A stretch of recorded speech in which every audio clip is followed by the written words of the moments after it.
नोंथांमोना नैबे पेजखौ नुदों जानांगौ। नैबे सिख्ला आइजोआ सानै सेंग्रा सिख्ला मोजां मोनलायनानै मोनसे हटेलाव रुम क्वार्टार लादोंमोन रेस्ट लानो थाखाय। आरो बेनि उनाव बेनि मोजां मोननाय सेंग्राया सिख्लाखौ फट' साफायनानै बेबायदि फट' नोंथांमोन नुथायजों बेबायदि साफायनानै ससियेल मिडियाआव पस्ट खालामनो थाखायनो बे सिख्लाया सेंग्राखौ खालामबाय ब्रेकआप। होमबा नोंथांमोना बेयाव मा फोरमान मोनो?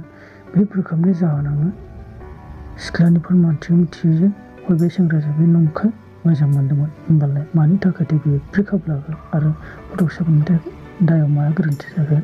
बेयो नाथाय गाज्रि फट' साफायनाय नङामोन, मोजां ओरैनो उन्दुना साफायनाय फट'सोमोन। नाथाय सिख्लाया बेयावनो सेंग्राजों ब्रेकआप लाबाय। आरो बे मोनसे गोदान भिडिअ नोंथांमोननो फोरमायनो सानो। नैबे सिख्लानि नुथायाव पुलिसआ बुंदोंमोन बेबायदि गुसुं गुसुं पेन्ट गस्ला गाननायनि सायाव नोंखौ खालामगोन, आं गिरफ्तार खालामगोन एबा नोंखौ जेलाव लांगोन होननानै सिख्लाखौ धमखि होनानै भिडिअबो भाइरेल खालामदोंमोन। नाथाय बेनि मोनसे बाथ्राया बेनो, दानि जुगनि सेंग्राफोरनि मेगनाव खान्दा खान्दा गाननानै माखासे सिख्ला आइजो बा सेंग्रा सिख्लाफ्रा गाननाय जोमनाय आरो महर गोसाजों सेंग्राफोरनि गोसोखौ फाग्ला खालामनायजों गाव गावनि सोलेराव जिनाहारि खालामजायो आरो बरबादबो जायो आरो मानसिफोरखौ गोबां लुबैहोनायजों बेखार खालामनानै गावसोरनो सहाय हायै जायो। बेनिखायनो सिख्लाफ्रा गाननाय जोमनायखौ एसे थाल लानानै मोजाङै गानगोन। बेयाव जोंखौ गाज्रि मोननांगौनि गोनांथि गैया। आरो आइजो माहारिया लुबैजानाय सोलेरजों बेबायदिनो मुलुगनि माखासे सेंग्राफोरा बेखार जानो हमो। बेखायनो गोरोन्थि हमाजासे गाव गावनि सोलेरखौ गुबुननि लुबैयाजासे सेफ लाखिगोन, बेखौ नोंथांमोननि सायाव शेयार खालामनाय जाबाय। नंगौ लोगोफोर, नैबे पिकचारखौ आरो फट'खौ नायनानै नोंथांमोना बार आरो अखाजों बुफ्लेलायनाय बारहुंखाखौ नुनो मोन्दों। बेबादि समयसा बयनिबो जायगायाव दाब दाबै खारथिं खारथिं बे अखा बारा मानसिनि सायाव गोहोम खोख्लैदों आरो न' बां बेकार होदों आरो गोबां बे कर'ना बोथोरखौ लानानै गोबां समयसानि गेजेरजों माखासे गरम दावखोनायजों बे अखा बोथोरा फैदों होननानै दाब दाब जायगायाव मिथिहोदों आरो नोंथांमोनाबो नुनो मोन्दों आरो खोनानो मोन्दों। बे समयसाया 2021 बोसोरा नोंथांमोननि सोंलु मा फोरमायदों नोंथांमोना बिजिरनानै लादो। नंगौ नोंथांमोना खोनानो मोन्दों नैबे आसामाव जोंनि माखासे फरायसाफोरनि थाखाय हायार सेकेन्डारि इडुकेसन काउन्सिलनि माखासे बिजाब आसाम क्लास 11 एग्जामनि माखासे स्टुडेन्ट सात्रफोरखौ ओरैनो प्रमट खालामबाय एबा पास खालामबाय होननानै नोंथांमोना गोबां निउसनि गेजेरजों नोंथांमोना खोनानो मोन्दों आरो बे नंगौ आरो बेसेबां सैथो नोंथांमोनाबो मिथिनो हाबाय जायफोरा बे क्लासाव दं।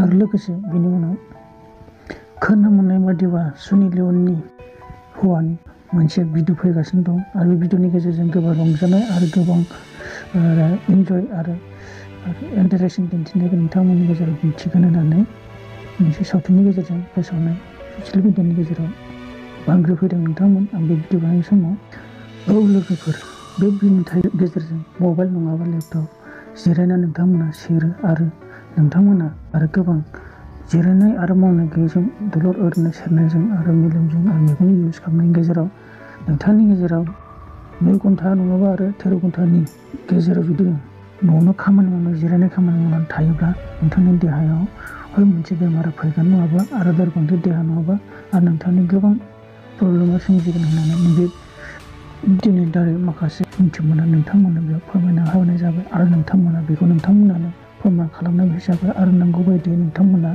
गोबां मोजां थाग्रा मानसिफोरखौ हाइ प्रेसार ल' प्रेसार आरो गोबां बायदि बेमारजों नुथाय नुनो मोनो।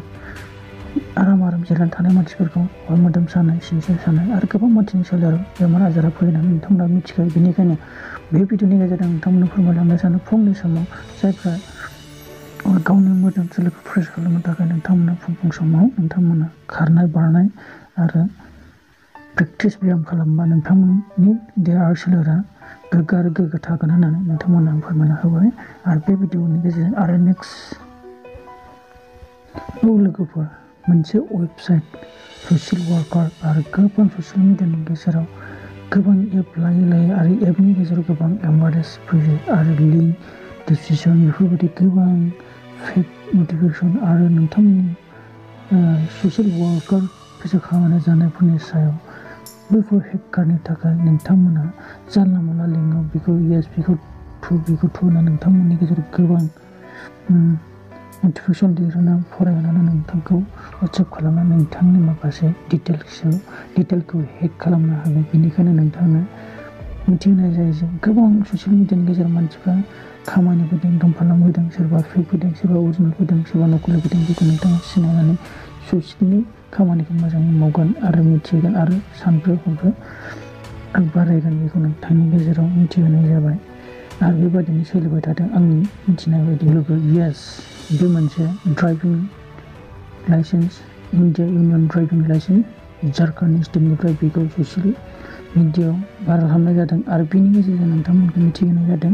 आरो गारि गोनां मानसिनो गोनां आरो ड्राइभिं लाइसेन्सआ थाथारनांगौ बायदियै बयनिबो आखायाव आरो जाबायदि सुबिदा फैदों अनलाइन चेक खालामनोबो हायो होनदों सरखारनिफ्राय आरो गोदान रुल फैगासिनो। नोंथांमोना बेखौ जायफोर गारि गोनां मटर गोनां ड्राइभिं लाइसेन्सआ नोंथांनि थाखाय गोनां आरो बोसोर लायै बोसोर माखासे आपडेट फैयो बेफोरनि माखासे अनलाइनबो खामानि मावनो हायो होनना बुंदों। जायफोर नोंथांमोना वेबसाइट सालायनो रोङो नोंथांमोना बेखौ एसे डिटेल्सखौ मिथिनो लानानै खामानिखौ मावनानै नाय आरो मिथिनो नाजा। सरकारनि मानसिजों दाय हमजायै बायदि नोंथाङा फोरमान बायदि लानांगौ बायदि आंबो नोंथांनि सिगाङाव फोरमायो।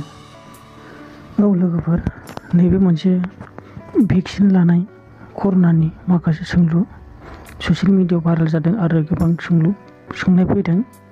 जायफ्रा भेक्सिन लादों आरो स्लिप लानानै गोबां बायदि जायगायाव बेरायनो हागोन होननानै सोंनाय बिजिरनाय फैदों। जेरै जायफ्रा भेक्सिन लानानै बै उनफोर समाव जेब्ला समाव कर'ना गैयामोन बैफोर समाव जि गोसो बायदि बेरायनो हादोंमोन बेबायदि सुबिदाखौ लानो हागोन नामा होननानै बेफोरबायदि सोंलु फैदों। आरो बे भेक्सिन लाबासो कर'नाया खारगोन आरो कर'नाया बानो हानाय नङा आरो बेनिफ्राय रैखाथियाव थानो हागोन आरो जेरावबो गोसोबायदि बेरायनो हागोन नामा होननानै सरकारनिफ्राय माखासे सोंलु आरो गोबां बायदि सोंनाय फिननाया सोलिगासिनो दं होनदों। आरो जेरावखि बे स्लिपनि गेजेरजों इन्जेक्सन भेक्सिन लानायनि स्लिपनि गेजेरजों जेरावबो बेरायनायाव नोंथाङा मुखुब होगोन आरो सुबिदा होगोन ना होआ बेयाव गोबां सोंलु जादों आरो गोबां मानसियानो उन सिगां जादों बे भेक्सिन लानो थाखाय। आरो बे भेक्सिननि गेजेरजों सोरबायदिया मा गोजोनो आरो सोरबायदिया मा गोजोना नोंथांमोना बेयाव कमेन्ट खालामदो। बेखिनिखौनो दोननानै नोंथांमोना आंनि बे भिडिअखौ मोजां मोनदोंबा हाजासे शेयार खालाम आरो नोंथांमोना मदद होबाय थायोबा आं बेबायदिनो माखासे भिडिअखौ नोंथांमोना टाइम लानानै लाबोबाय थागोन। Thank you.